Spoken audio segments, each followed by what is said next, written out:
Thursday, 10th of December, 1942. Dear Kitty, Mr. Van Daan used to be in the meat, sausage, and spice business. It was because of his knowledge of this trade that he was taken on in Daddy's business.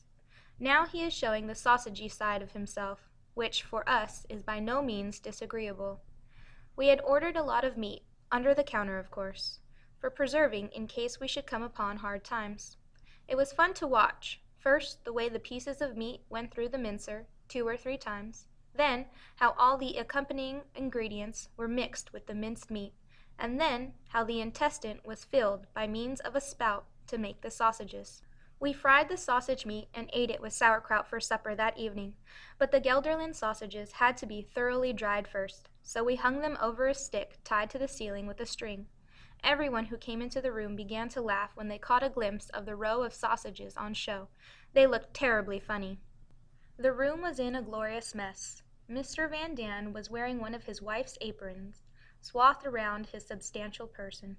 He looked fatter than he is, and was busy with the meat. Hands smothered in blood, red face, and the soiled apron made him look like a butcher. Mrs. Van Daan was trying to do everything at once, learning Dutch from a book, stirring the soup, watching the meat being done, sighing and complaining about her injured rib. That's what happens to elderly ladies, who do such idiotic exercises to reduce their large behinds. Dussel had inflammation in one eye and was bathing it with chamomile tea by the fire. Pim, who was sitting on a chair in a beam of sunlight that shone through the window, kept being pushed from one side to the other. In addition, I think his rheumatism was bothering him, because he sat rather hunched up with a miserable look on his face, watching Mr. Van Daan at work. He looked exactly like some shriveled-up old man from an old people's home. Peter was doing acrobatics round the room with his cat. Mummy, Margot, and I were peeling potatoes, and of course all of us were doing everything wrong, because we were so busy watching Mr. Van Daan. Dussel has opened his dental practice. For the fun of it, I must just tell you about his first patient. Mummy was ironing, and Mrs. Van Daan was the first to face the ordeal. She went and sat on a chair in the middle of the room. Dussel began to unpack his case in an awfully important way, asked for some eau de cologne as a disinfectant, and Vaseline to take the place of wax.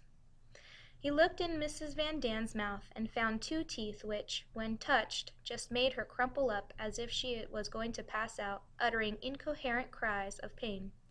After a lengthy examination, in Mrs. Van Daan's case, lasting in actual fact not more than 2 minutes, Dussel began to scrape away at one of the holes.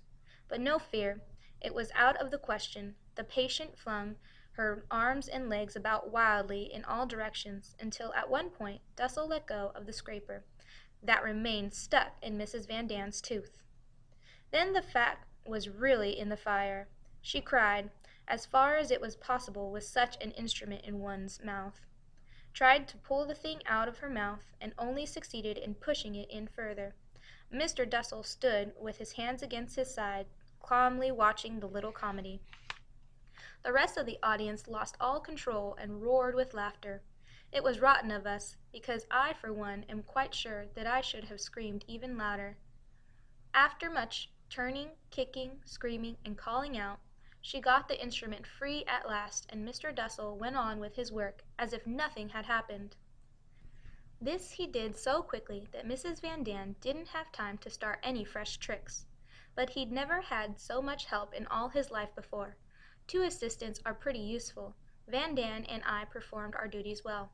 The whole scene looked like a picture from the Middle Ages entitled A Quack at Work. In the meantime, however, the patient hadn't much patience. She had to keep an eye on her soup and her meal. One thing is certain, Mrs. Van Daan won't be in such a hurry to allow herself to be treated again. Yours, Anne. Sunday, 13th of December, 1942. Dear Kitty, I'm sitting cozily in the main office looking outside through a slit in the curtain. It is dusk, but still just light enough to write to you. It is a very queer sight as I watch the people walking by. It looks just as if they are all in a terrible hurry and nearly trip over their own toes. With cyclists, now, one simply can't keep pace with their speed. I can't even see what sort of person is riding on the machine. The people in this neighborhood don't look very attractive.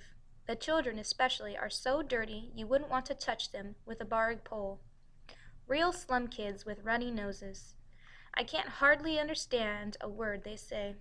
Yesterday afternoon, Margot and I were having a bath here, and I said, supposing we were to take the children who are walking past one by one, hoist them up with a fishing rod, give them each a bath, wash and mend their clothes, and then let them go again. Then, Margot interrupted me.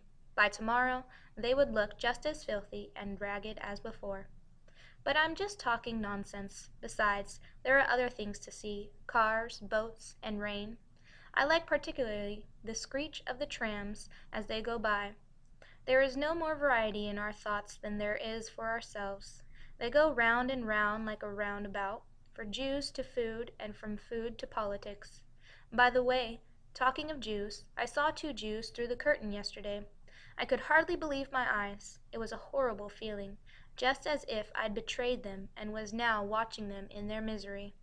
There is a houseboat immediately opposite, where a bargeman lives with his family. He has a small yapping dog. We only know the little dog by his bark and his tail, which we can see when he runs round the deck. Ugh!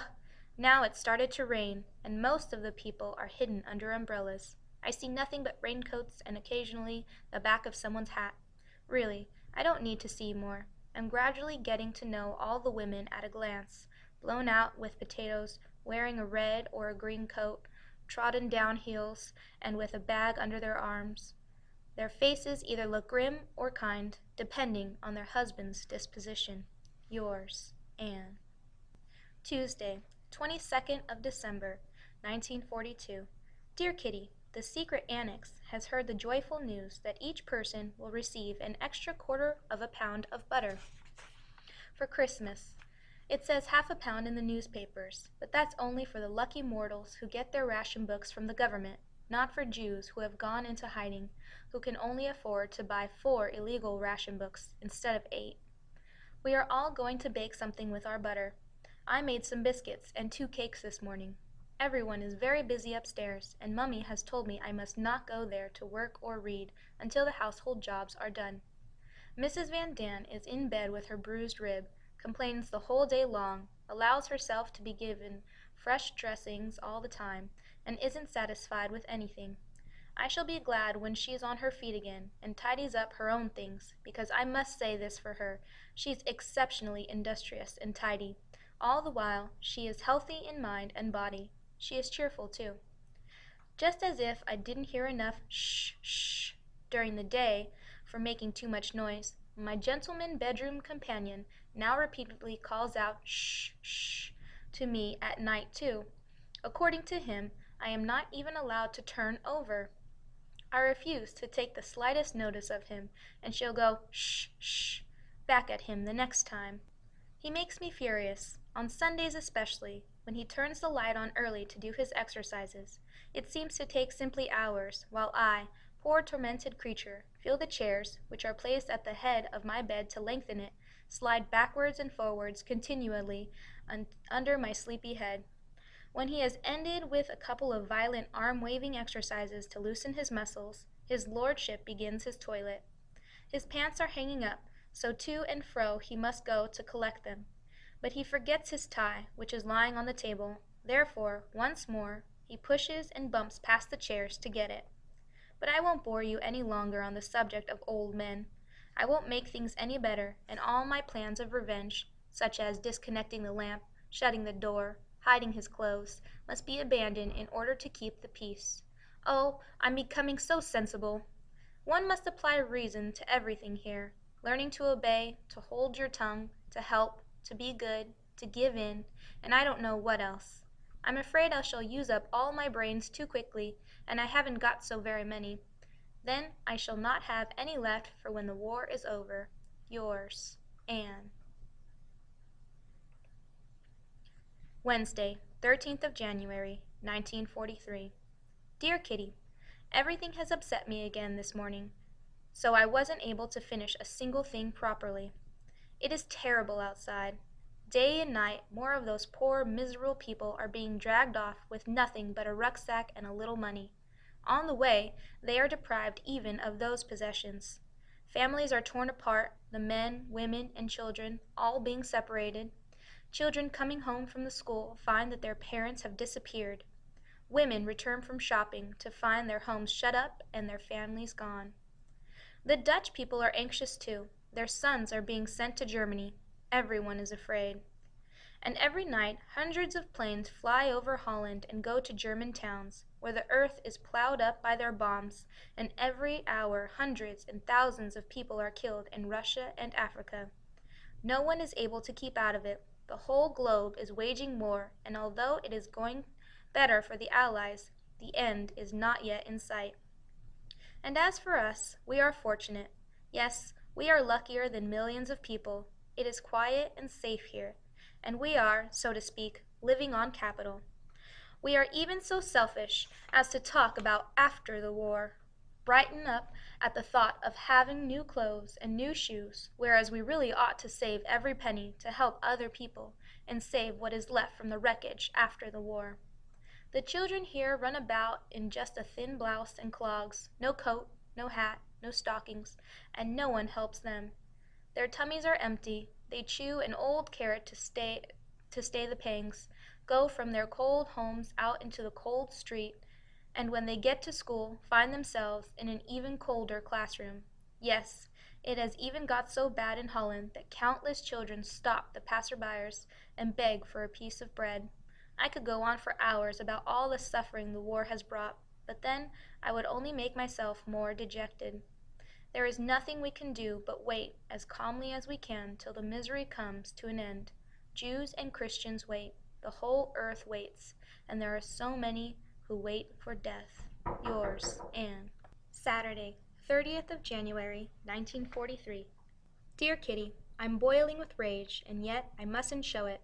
I'd like to stamp my feet, scream, give Mummy a good shaking, cry, and I don't know what else, because of the horrible words, mocking looks, and accusations which are leveled at me repeatedly every day, and find there a mark, like shafts from a tightly strung bow, and which are just as hard to draw from my body.